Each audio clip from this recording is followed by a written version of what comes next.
She was crafted for silence, not born, engineered. Sculpted from DNA and steel nerves, trained under red skies where the only language was violence. On her homeworld, they carved warriors from children, taught them that emotions were a virus, something soft that could kill you faster than any enemy's blade. Hazel never questioned it, not when the first command was drilled into her skull, not when her hands grew strong enough to snap bones, not even when her comrades fell, and she wasn't allowed to grieve. Feelings. They were for the conquered, the weak, the dead. And Hazel had no plans of dying, but even weapons crack under pressure. Even war-forged hearts ache in silence. Hazel never asked for mercy. She didn't need it. She could kill in 10 languages, blend into shadows, strip a battlefield clean. She had survived planetary sieges, biological warfare, and the slow rot of command that pushed her to the front line again and again. But there are some battles you don't walk away from, not because you're injured, but because you're tired of walking at all.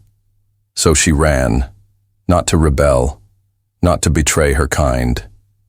Just to breathe, to escape the sound of orders echoing in her skull, the smell of smoke in her skin, the weight of her own name, Hazel, a code, not a person.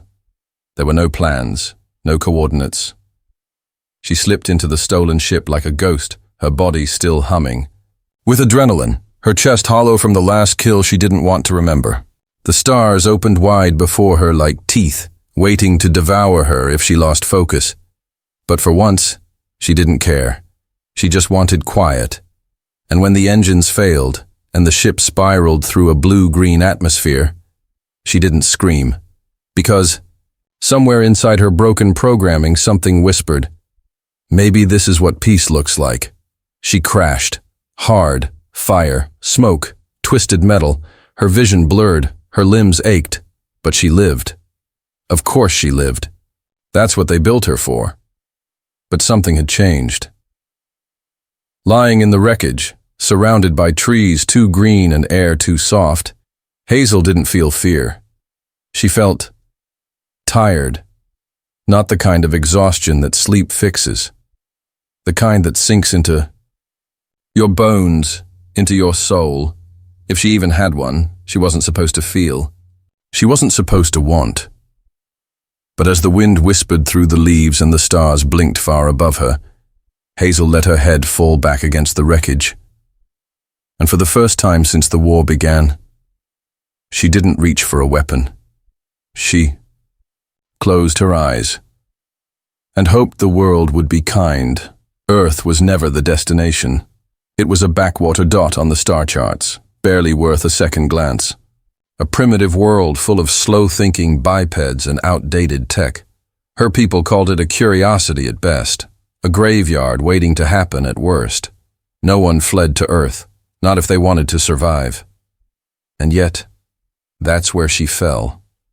The ship buckled before it hit atmosphere.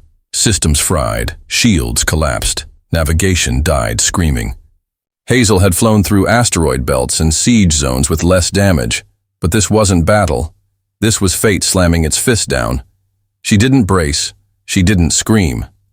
The calm was worse. She remembered fire, metal curling like paper, the smell of burning fuel, trees, yes trees, ripping past the viewport like claws, then darkness, not unconsciousness, just stillness. When she opened her eyes, the silence screamed. Smoke curled above the wreck. Strange blue skies blinked overhead, too bright, too hopeful. She dragged herself from the mangled cockpit, every joint protesting, vision swimming. Blood, her own, streaked across her armor. Not fatal, just annoying. The forest that greeted her was lush, thick with alien scent. Damp soil, moss, life. It disgusted her. It reminded her of softness, of everything she was trained to hate. She staggered forward, scanning for danger. None. No drones, no patrols, just wind and trees, and the irritating chirp of something feathered and fragile. Then came the ache. Not from her wounds, but from inside. A hollow throb behind her ribs. The shock of still being alive. She stumbled through the undergrowth for hours, guided only by instinct. Her internal tracker was long fried, her weapon gone in the crash. Still, she moved like a predator, silent and unseen. But her strength was bleeding out with every breath. Her body needed rest. Her mind needed silence. But all she had was dirt, cold, and the creeping suspicion that something inside her was cracking. And then she saw it. A cabin. Half hidden by trees. Smoke rising from the chimney in a gentle spiral. Lights glowing behind foggy glass. Hazel didn't hesitate. She should have. She was unarmed. Weak.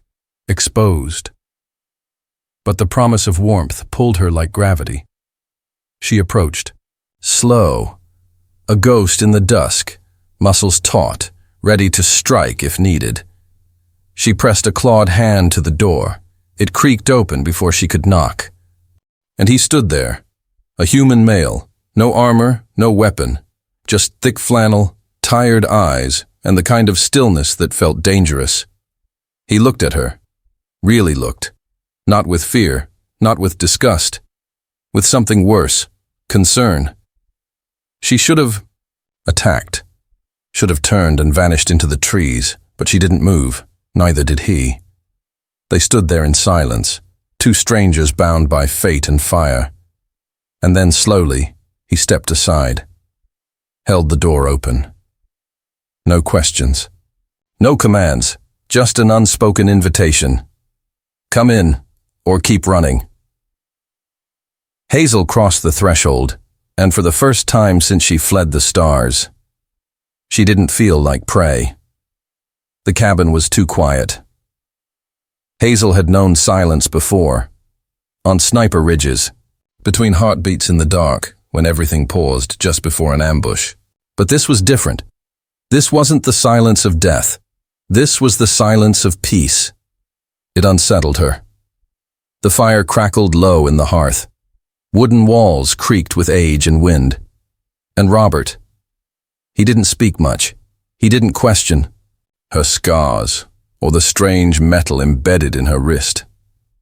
He didn't flinch at the violet sheen of her skin, or the eyes that burned faint gold when the light hit them wrong. He just let her be. He offered food, simple things, warm broth, bread, fruit. She didn't recognize all of it, but her body did. It responded like it had been starving for more than just calories. He showed her the spare room, clean sheets, a soft bed, a blanket that smelled like cedar and thyme. She touched it cautiously, like it might bite. It didn't. Nothing here did. No blades under pillows, no biometric locks, no interrogation or chains, just soft textures, steady breathing, and one man who never once looked at her like a threat or a trophy. Hazel didn't know how to react to that. She watched him when he wasn't looking, studied the way he moved, how his shoulders relaxed when he leaned by the fire, reading worn books with broken spines, the way his voice hummed low when he talked to himself while cooking. She caught herself listening, not just with her ears, but her entire being. She hated how much she noticed, how much she wanted to understand the rhythm of his days, the heat of his skin, the calm in his eyes, and Robert. He never asked what she was running from, but he saw the shadows under her eyes, the way she flinched at sudden sounds, the way she stood at windows too long, scanning for shapes in the night. He didn't press, he just offered warmth, again and again. One night she woke from a dream, not a memory, a nightmare. Blood, static, screams. She bolted upright, breath sharp, claws half extended. Panic flooded her chest, and then, his voice, soft, close. I heard you. She didn't look at him. Couldn't. But he didn't turn on the light. Didn't step closer. I'll be in the next room, he said. If you need, Anything. Hazel stared at the door long after he left. That night, she didn't sleep. But she didn't run either. The days blurred after that. Quiet tasks, gentle meals. A strange domestic rhythm she didn't understand, but began to mimic. Her body healed faster than expected. Her mind, slower. She began to speak in pieces. Not about the war, not about the blood, just small things. She asked what herbs he grew outside, what the word cabin meant, why the trees whispered differently here. He answered every time, patient, warm, and one morning she caught herself smiling.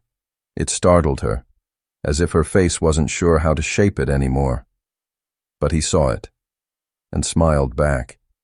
It was no longer just shelter, no longer survival. It was comfort, and that terrified her more than any enemy ever had. The first time she heard them, her enemies, Hazel was standing in the garden. Her hands, wrapped around the fragile stem of a plant she couldn't name, were trembling. It wasn't the cold. It wasn't even fear. It was something else, something inside her that twisted every time she forgot what she was supposed to be. Survivor. Hunter. Killer. But here, standing in the quiet of Robert's garden, all she could hear was the wind, the buzz of insects, the soft hum of a world that wasn't made for war. Then she heard it. The faintest distortion in the air, the pulse of a ship cutting through the atmosphere with calculated precision. Her instincts snapped to attention. Her body stiffened. Her pulse surged. No, not here. Not now. They'd found her. They were close. Her heart pounded, louder than the ship's hum in her ears. She turned on her heel, desperate for the safety of the cabin, but her feet betrayed her. She moved like a machine, driven by years of training. She had no time to think, no time to process. The door swung open with a crack. Robert stood there, holding a towel, a confused look on his face. "Hazel, you okay?" Her eyes locked onto his, and for the first time, he saw the panic in them. He saw her. Before she could speak, the faint hum outside grew into something far more dangerous. A growl, a shriek, the telltale roar of a ship's engines closing in. I need to go," she whispered, her voice sharp, brittle. Robert frowned, stepping toward her. "No, you need to rest. No." The word escaped her throat like a scream she wasn't allowed to release. She grabbed his arm, holding onto him as if he could keep the world from falling apart. "They're coming," his brow furrowed. "Who?" "The people I ran from," she said, voice trembling with an emotion she couldn't control. "I'm not who you think I am. I'm not just someone you save. I'm a weapon. A weapon they'll use against you if they find me." He opened his mouth, but she cut him off. "I can't protect you. Not from them." Tears stung her eyes. They burned, but she didn't understand why. She'd killed before. She had been willing to end lives without blinking.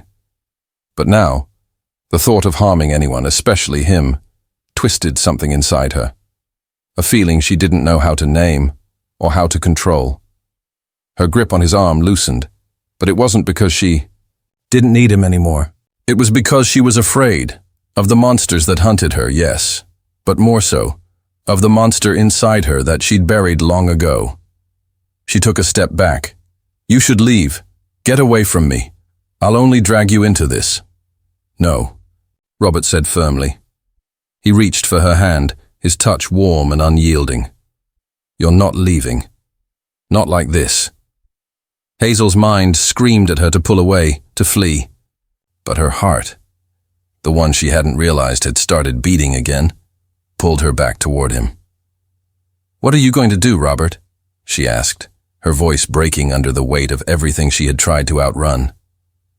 "What can you do against them?" He didn't answer at first. Instead, he pulled her closer, his hands gentle but sure. "I don't know what they are or what they want, but I'm not letting you face this alone. Not again. The words hit her like a blow, to the chest, sharp and unexpected. She had never known the feeling of being held through her battles. Not like this. Not without chains. Not with promises of safety that didn't come with an agenda.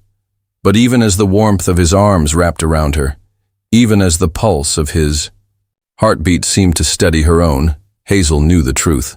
The danger was closing in, and no matter how strong Robert was, or how kind, there was no safe place for someone like her.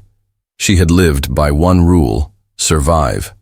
And survival didn't include love. It didn't include attachment. But still, the thought of walking away from Robert, of turning her back on the one place she had ever felt peace, brought her to the brink of breaking. Then, in the distance, the low rumble of the ship's engines grew louder, closer. The time to run had come. But this time, she wasn't sure she could. The wind had shifted. It carried the scent of her enemies, sharp, metallic, and cold. Hazel could feel it in her bones, before she even heard the roar of the ship landing. They were here. The hunt was over.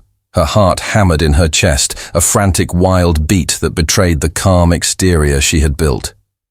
The days spent in Robert's cabin had lulled her into a false sense of security, a peace she didn't deserve. She had let herself believe she could escape the chaos, that she could outrun the nightmare that clung to her like a second skin. But reality was knocking on the door, and it wasn't giving her the luxury of denial. "Hazel, listen to me." Robert's voice cut through the air, desperate, as he grabbed her shoulders, his fingers digging in as though to anchor her in place. She had never been held like this before. It wasn't a soldier's grip. It wasn't a threat. It was something entirely different. Something terrifying in its vulnerability. "No," she said sharply, shaking him off. "You don't understand. You don't know what they're capable of." But he wasn't backing down. His expression was steely, eyes locked on hers with a determination she wasn't used to seeing. Not from anyone. Not from someone like him. "I don't need to understand everything. I just need you to trust me." Hazel's breath hitched, the words rattling around in her mind, clashing with the instincts that told her to run, to fight, to save him from what was coming. She wanted to scream at him, to tell him to go, that she would protect him by staying away. But the truth was worse than any threat her enemies posed. She wanted him. The confession hit her like a blow to the stomach. It was a weakness, a vulnerability she had sworn to bury. In the face of everything, every lesson, every mission, every scar on her body and soul, this human had slipped under her defenses. He had made her feel something she had no right to feel. The moment the door slammed shut behind her, Hazel's mind snapped into focus. No more running. No more hiding. No more pretending she was the same cold, lethal weapon she had once been. The enemies who had hunted her for so long had arrived, and they weren't here to negotiate. She had to face them. She had to. The night was alive with the sound of their engines, the crackle of weapons charging, and the unmistakable hum of enemy forces closing in. Every muscle in Hazel's body screamed with the need to fight. But it wasn't just the adrenaline pushing her forward. It was something else. Something she hadn't allowed herself to feel for so long. Purpose. As her boots hit the dirt, the weight of the decision settled over her like a storm cloud. She had spent years fighting for survival alone, using every inch of her training to keep herself one step ahead of the violence that followed her. But this time, it was different. This time she wasn't just fighting for herself. She was fighting for him. The cabin, Robert's sanctuary, lay just behind her, untouched, vulnerable. But inside that space she had found something far more valuable than any weapon. She had found a place to rest, a place to belong, and she wasn't about to let that slip away. With every step she took, the weight of her choices grew heavier.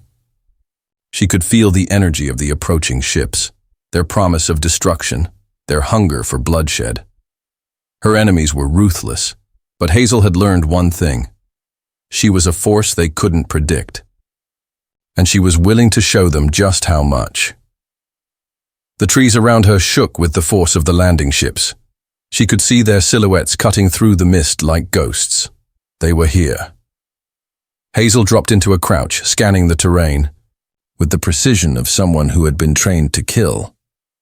Her heart pounded, but it wasn't fear that drove her now. It was resolve. Robert was safe for now, hidden within the walls of the cabin. But her enemies wouldn't give up that easily. She had to make sure they didn't get any closer. With a quick glance back toward the cabin, she felt a pang of something that gnawed at her, raw and unspoken. Her mind screamed at her to retreat, to ensure Robert's safety. But her heart said something different. She had a chance to protect him, a chance to end this once and for all. The first shot echoed in the distance, splitting the night with its sharp crack.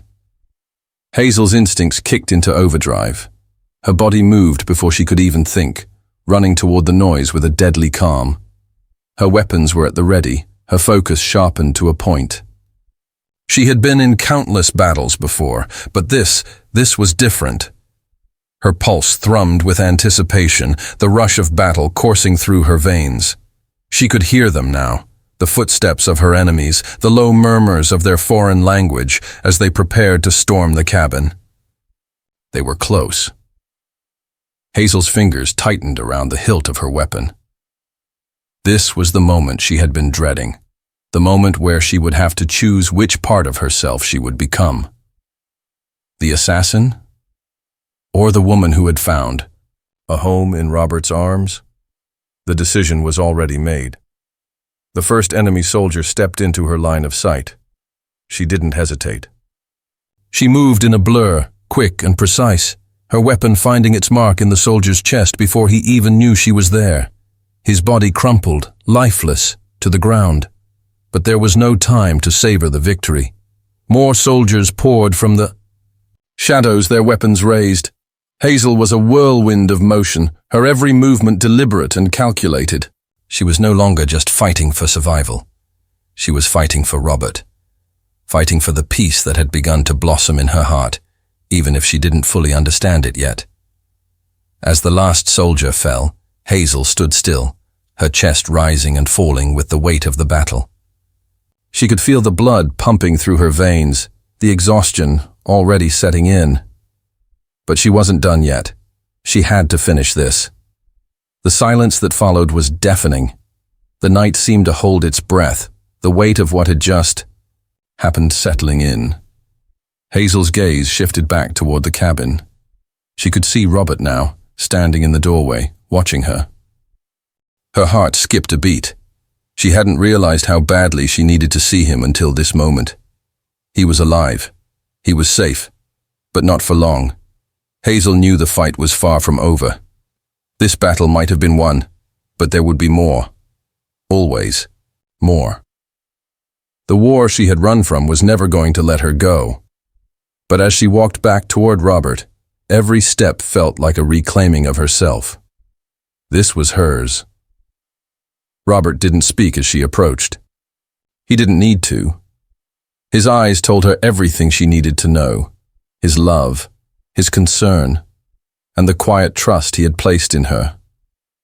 Hazel took a deep breath, feeling the weight of what she had done, what she had chosen. And for the first time, she wasn't afraid. She wasn't just a weapon anymore. She wasn't just a killer. She was something more.